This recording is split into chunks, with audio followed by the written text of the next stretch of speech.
Do you want to move abroad, but you don't know exactly what word to describe yourself? When you tell your family and friends you're going to be living overseas? Do you tell them you're going to be an expat? And then they respond, "Wow, expats are rich."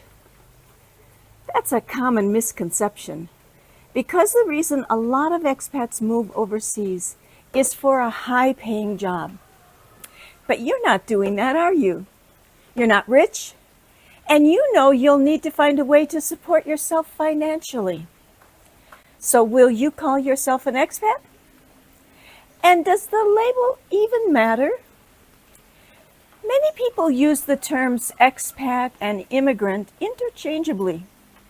And it's true that both expats and immigrants move to new countries.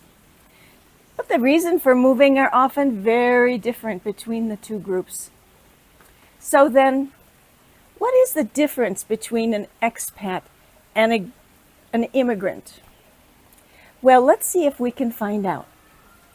Many people use these terms expat and immigrant without giving any thought at all to their actual meaning. We might use the label expat to describe a wealthy American living in Paris, but then we use the term immigrant for a refugee fleeing a war-torn country. At first glance, the distinction between the two terms seems simple. Both expats and immigrants are people who live outside their home country. But what's behind these labels, and how do they shape our perceptions of the actual individuals? As you know now, the key difference often lies in the reason for the move. Expats might choose to live abroad for adventure, romance, career opportunities. But immigrants might be fleeing war, persecution, or poverty. By recognizing these differences, we can appreciate the diverse reasons people make the brave decision to start a new life in a foreign country.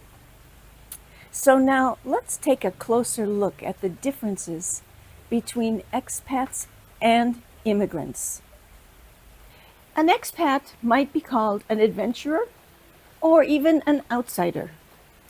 Expats are typically seen as people whose intention is to live abroad for work, education, or just simply adventure. Their move is often a choice, not a necessity. They may or may not plan to integrate into the new country's culture, and they probably do not plan to stay there permanently. Being called an expat often includes a sense of adventure and privilege. Expats are often portrayed as global citizens, curious to seek new experiences while retaining strong ties to their home country. They might even become serial expats and move from one country to another one for work or just simply more adventure. So, can we summarize what's typical of expats? Maybe. Their minds are generally that they have a temporary move. It's a short-term adventure, whether it's for work, an assignment, or it's sabbatical or cultural exchange. It's not permanent. Their professional opportunities in the new country often focus on industries like finance, tech, education. Expats often gravitate toward expat communities where they can share experiences with others who speak their own language or share their home culture. However, there's a downside to that. Expats are sometimes criticized for staying in a bubble, avoiding integrating into the new country. While this isn't true for every expat, it's a perception that many locals have. And expats often maintain strong ties to their home country and keep their home country passport. An immigrant, on the other hand, might be described as a struggler. Immigrants are generally viewed as individuals who move to another country with the idea to settle permanently. They often seek new opportunities, better living conditions, or a safer environment. and they usually plan to find work and stay permanently in the new country. So you can see that the term immigrant is really very different from expat. Immigrants are frequently seen as people seeking a better life, whether that means escaping a dangerous situation or finding economic opportunities. They often focus on building roots and being part of their new country. Now let's look at what is typical of immigrants. One of the biggest features of an immigrant is that they are ready to make a long-term commitment. They plan to settle permanently, gaining citizenship or permanent residency in their new country.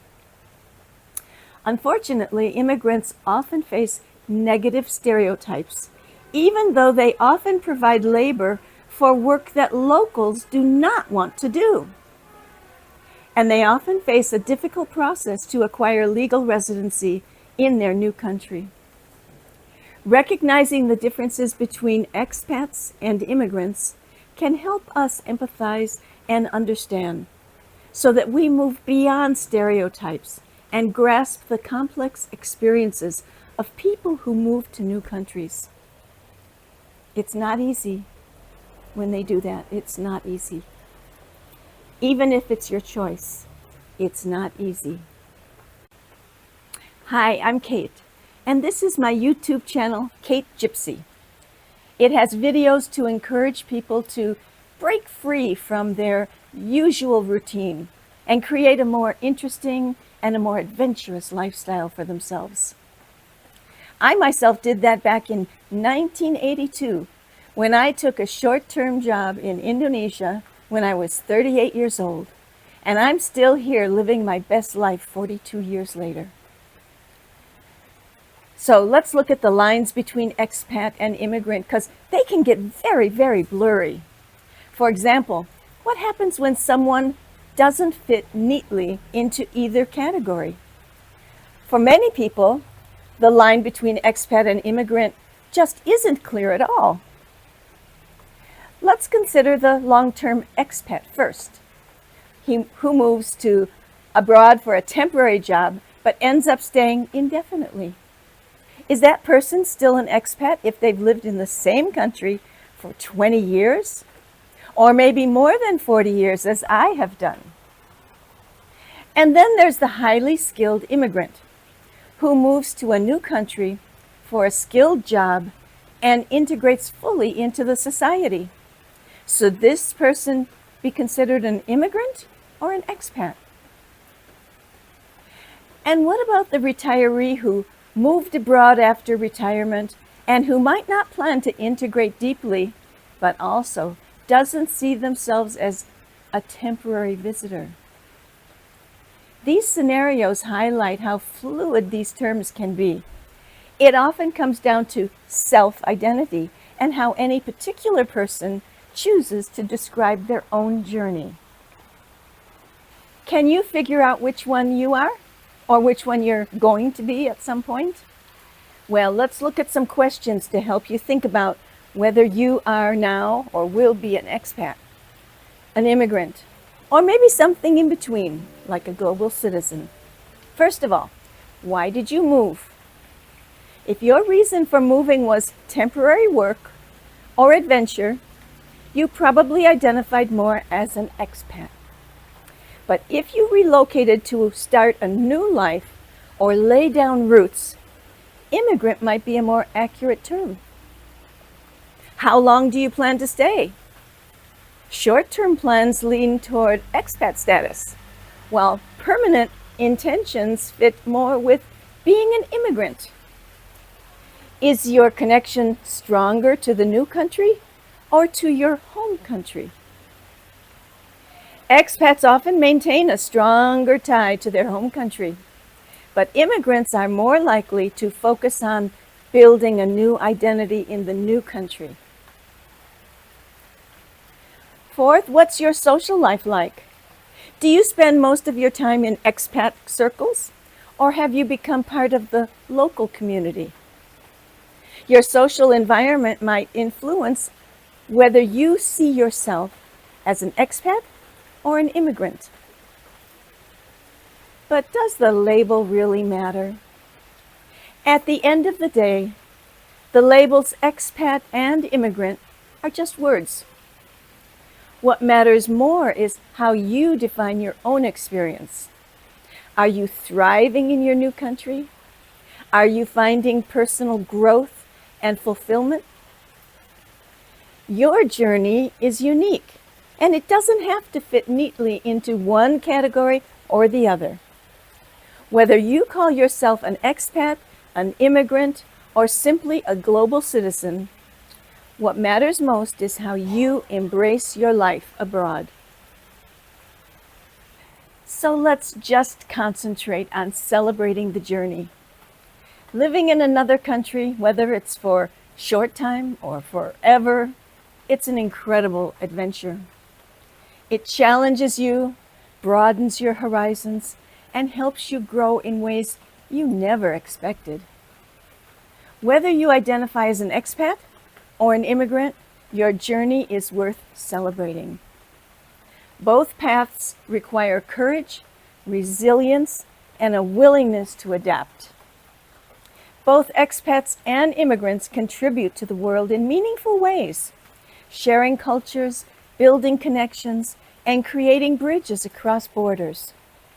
So, instead of focusing on the label, let's celebrate the shared experience of living abroad. And now, if I look back at all that I've said in this video, I can evaluate my own situation. I moved to Indonesia at the end of 1982 for a 3-month job with an American company.